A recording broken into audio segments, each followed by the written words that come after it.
Syedaralun, animo masyarakat Aceh Tenggara tinggi melakukan penerbangan dengan pesawat Susi Air dari Bandar Udara Leuser Kota Caneng menuju Bandara Simblam Bintang Aceh Besar. Pesawat perintis Susi Air melayani penerbangan seminggu 2 kali pada hari Selasa dan hari Jumat.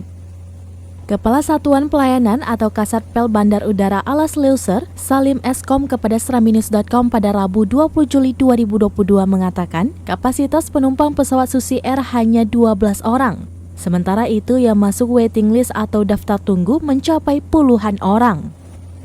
Salim Eskom juga mengatakan pesawat terbang jenis ATR-72 direncanakan akan melayani penerbangan Kota Caneng Medan dan Banda Aceh.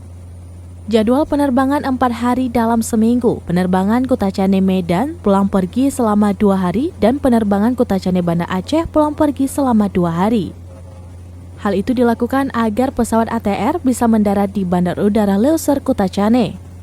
Pihaknya juga meminta pepohonan milik masyarakat yang berada di kawasan keselamatan operasi penerbangan atau KKOP Bandar Udara Alas Leuser di Lawe Kingalepter, Kecamatan Semadam, Kabupaten Aceh Tenggara untuk ditebang karena bisa membahayakan pesawat. Dari Aceh Tenggara, Asnawi Lui, Serambion TV.